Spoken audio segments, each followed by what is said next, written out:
Good afternoon, I'm Ted Rockwell from the Division of Continuing Education at CU Boulder, and thank you for joining us today for our Facebook Live session discussing what it's like to go back to school as an adult student, and in particular using education to change your career. I'd like to thank Lisa Beckelheimer for joining me here today.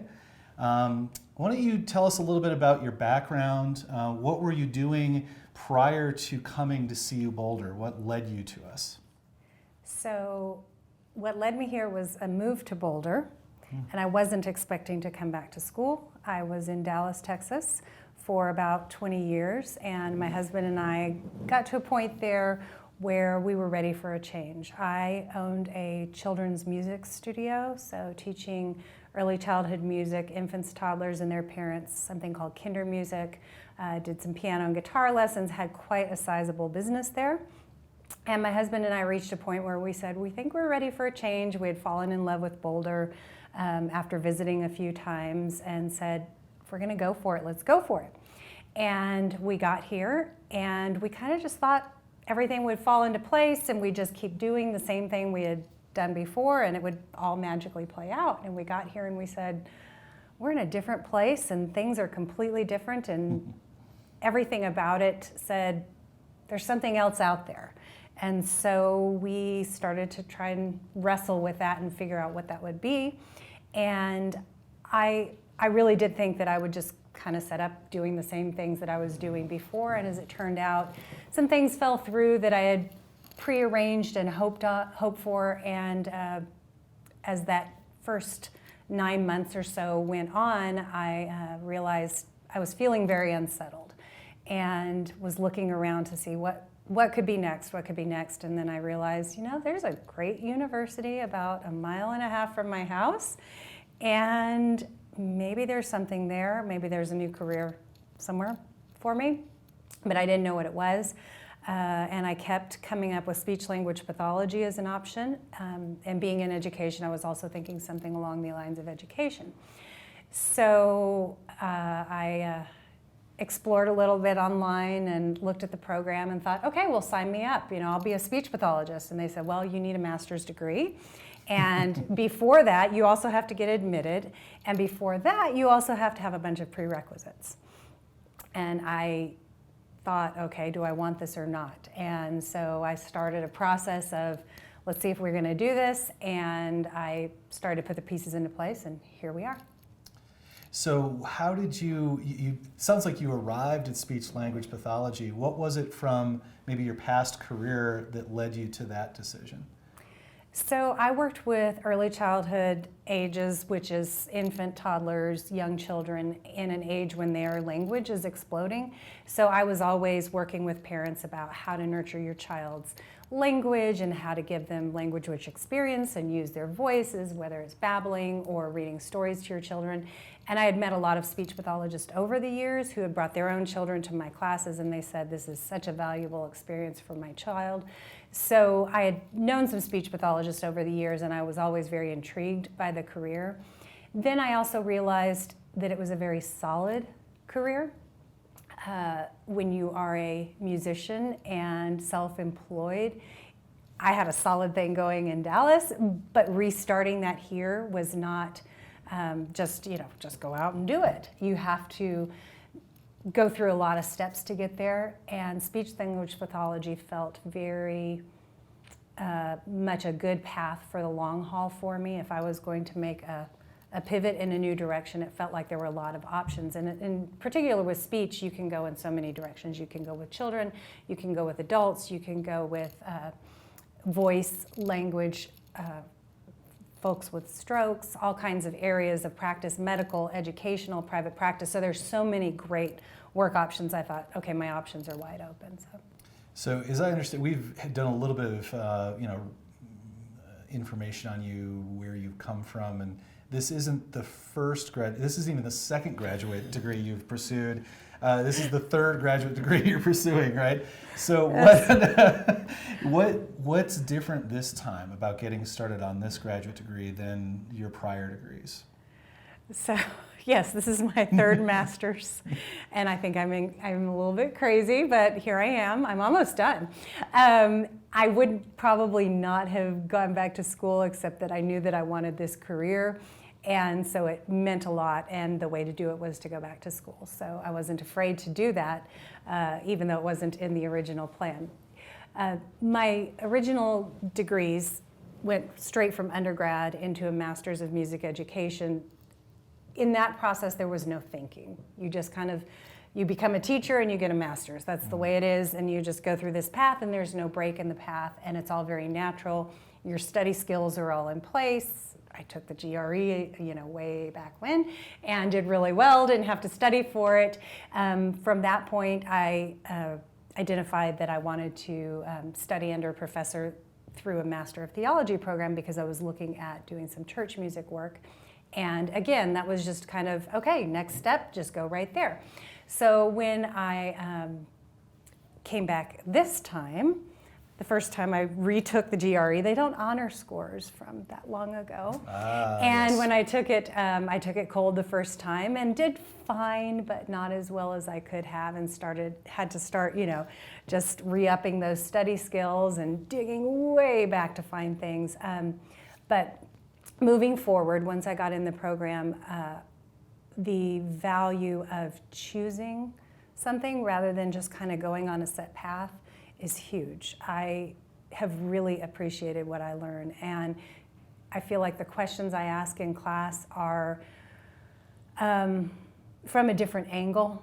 I'm not looking to just gain knowledge. I'm looking to integrate what I already know about something, maybe a child's language, maybe how children develop, maybe looking at a member of my family that I've known who has been affected by something in the speech-language pathology world, and integrating that so that I have this level of experience that I'm bringing. And the appreciation is just so completely different than just going through sort of an automated, I'm just going to go get a degree and do it that way.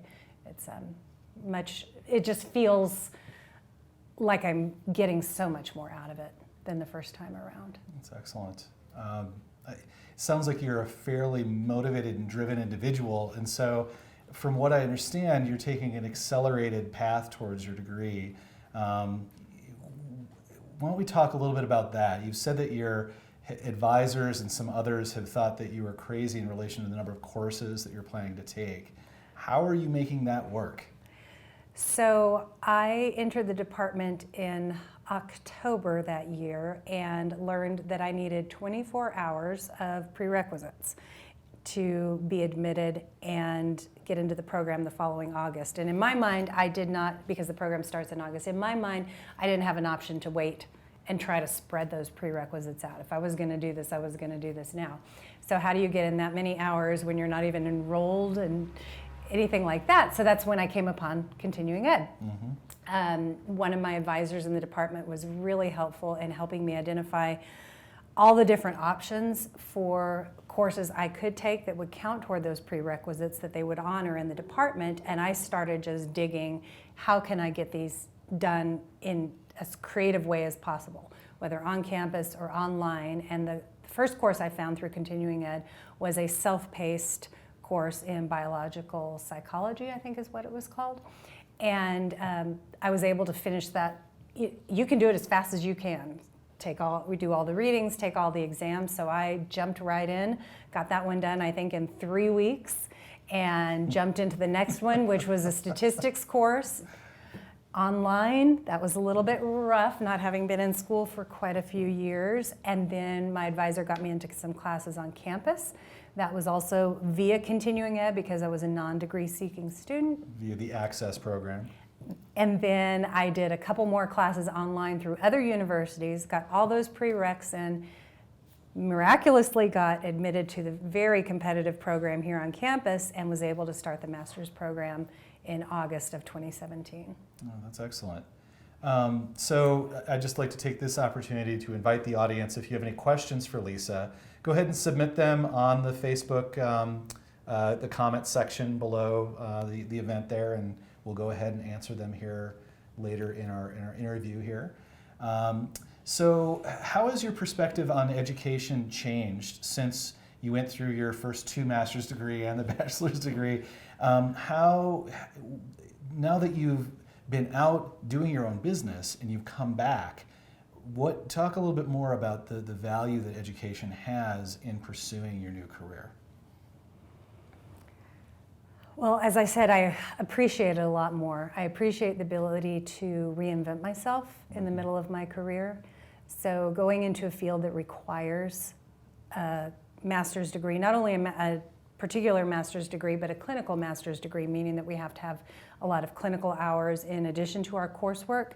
There's no other path to this degree. And so if you want it, you have to go this way. And being able to choose that as a way to reinvent myself and to look and say, I had a great 20-year degree. It was a 20-year career. It was extremely fulfilling. There was never a bad moment in my years as a kinder music and piano teacher in Dallas. It was a delight every day, so much fun.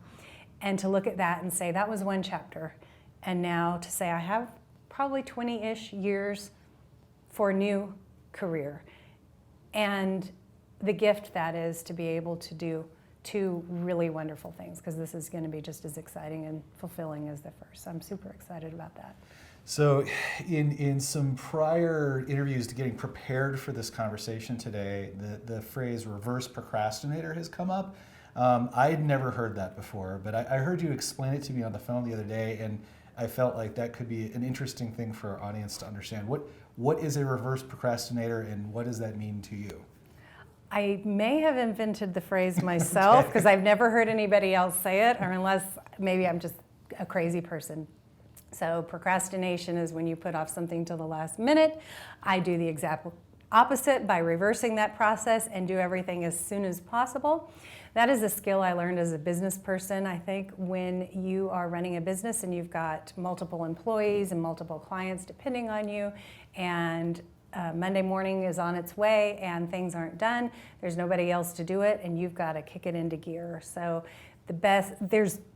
especially when you're running a business, but almost in any career, there's always going to be fires to put out. And things are always going to pop up unexpectedly. So the more you can get those things done that are predictable, get them done early, then you leave yourself energy and space for those other things. So that's why I say I'm a reverse procrastinator. So when an assignment comes down and it's due Sunday night at midnight, there are people who turn it in at Sunday at 11:59 p.m. I'm the person who starts it immediately that very day that it's assigned, and hopefully I take a lot of pride in turning it in at least 24 hours early. Maybe I'm just a nerd. Is that the word? Instead of reverse procrastinator, just a nerd? I like reverse it sounds procrastinator. better. Yeah, it sounds better. So what kinds of advice would you have for maybe an adult student who wanted to come back, who may not be a reverse procrastinator, who doesn't have their act together in such a way that they can foresee that they're going to procrastinate later and therefore they should get it done today? What kinds of advice would you have for those adults if they're looking to return? So the first thing I think is, especially considering our whole life upheaval that preceded my coming back to school, there's never a right time to do anything. Sometimes we live life thinking, okay, if I just get this all in order, if I just, I don't have children, but if the children are, in school now, I'll be able to do this. Or if I get my finances in order, I'll be able to afford this. And yes, you want to be prepared, and yes, you want to be prudent when making big decisions that have financial implications and family implications. At the same time, if there's an opportunity to go for it because there's probably not going to be a better time. I frequently advised teachers who worked for me who were thinking of doing things like this or taking big moves or taking big leaps in their lives. I'd say, do what you can when you can do it. If you can, go for it. You might not get this opportunity again, and I'm taking my own advice now. So things might not be perfectly in line. Education has changed quite a bit since I was doing it a long time ago, and the technology is not as intimidating as I expected. My very first course was online and took a little figuring out how to use the system, and like I said, I finished the course in 3 weeks, so it couldn't have been that bad, right? I took statistics online, so it couldn't have been that bad. there is a lot more of a collaboration value in education now than there was when I went 20-ish years ago, where back then it felt like you're competing against yourself, you're competing for the high grade in class, things like that. Now it's more group oriented and everybody's helping one another. If you missed some content in a class, people are happy to chip in and give their notes. Group study guides, study groups and things like that are always going on. And so there are resources, there are peers to help manage all of these things. People are especially helpful. So I have a question from the audience, but it kind of leads into what we were just talking about there. How does your previous career experience change the way that you are a student, especially versus how other students are approaching their education that don't have the experience that you have? I think we get into reverse procrastination a little there. Preparedness? Yes, just managing a lot. So I know how to juggle a lot of balls, wear a lot of hats being a business owner. And I'm also very good at balance. So that has helped me a lot, because there are moments when I say, I know I probably need to, just put my head down and work on something, but it's really important for my husband and I to take a bike ride together this morning. And so I find that balance. And on the other side, some days I just say, you know what? I'm in front of my computer right now. Don't talk to me unless it's an emergency, because I gotta focus. So you have to find the balance in both. And I think if you have some good management skills from another career, that's only going to be an asset in this. Well, maybe you can share an anecdote along those lines. I understand that breaks happen in the middle of having to do schoolwork. We recently had one for Thanksgiving break. Maybe you have an anecdote you could share with us that demonstrates what you're talking about there. So I was reflecting on 2 Thanksgivings ago when I started the prerequisites. I started that online continuing ed class. I think I started at Thanksgiving morning because my husband was working and we were going over to our neighbors later, so they were taking care of the food. I had the house to myself, it was all quiet, and I just dove in. And sometimes those are the best times, and you can just dive in and do things, and you don't have to always operate on a schedule that everybody else operates on. Maybe you're a late night person, maybe an early morning person. I'm an early person, so there are days of the week that I get up extra early and can get a lot done when things are quiet and nothing interrupts me. So there's a lot of ways to get it done that don't look like a typical traditional college day that I might have known way back when. So we have all sorts of questions coming in from the audience. I'm going to ask you the next one coming out from them. What do you wish someone would have told you about the transition from being a business owner to being a student? The hardest part for me, there were a couple hard parts about putting on the brakes. So I was going 100 miles an hour, running a very big business, shuffling a lot of different directions and loving what I did. And then I came to a complete screeching halt. That was really hard, like just a real adjustment for me. And that's been difficult through the whole process. But equally difficult was not feeling generative, not feeling like I was contributing, that I was doing all this very much for myself. And that's one of the wonderful things about the program in speech-language pathology is that we are seeing clients actively in our clinic from day one, so that I was able to, through my clinical experience, feel like I was helping folks early on, and that has helped a lot. But I've also kept up some of my things that I did before. So I still teach piano lessons here in Boulder and do a few other little activities to kind of keep my toes in that water too. Yeah. So what age groups do you teach piano? Piano here in Boulder, kindergarten through 7th grade. Okay. Are my Do you group. have any favorite students from that experience? They're all my favorite. Yeah, of course. So what wisdom would you share with others who are considering a new degree to change their career? As I said, do what you can when you're ready, whatever you need to do to line things up. I would advise making sure your finances are in a good place and your family balance is in a good place. It doesn't have to be perfect. There's plenty of financial aid out there. That wasn't a choice for me and my family, but you're going to be taking a break. You're going to be taking a hit in your income for some period of time in order to manage this. You can't do everything. That being said, ask me again in a year or two, but it should pay for itself. Well, and I wonder if, we find that many adult students who are thinking of coming back to school after many years face a lot of anxiety around that. And so I'm wondering what you might say to those folks who are kind of on the ledge of, hey, maybe it's not even for a change in career, but it's just, I'd like to go back to school, but I feel like I'm going to be singled out because I'm older than everyone else, or I can't afford it, or whatever. You said there's no good time, no better time than the present, but how did you find yourself overcoming those anxieties?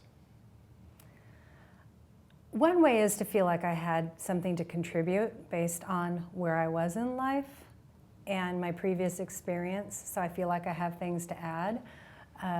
My cohort in speech-language pathology recognizes that, and they affirm me for that, and then I recognize them for what they bring, their level of energy, and the fact that they can start studying for a test about 2 hours before and get a better grade than me sometimes.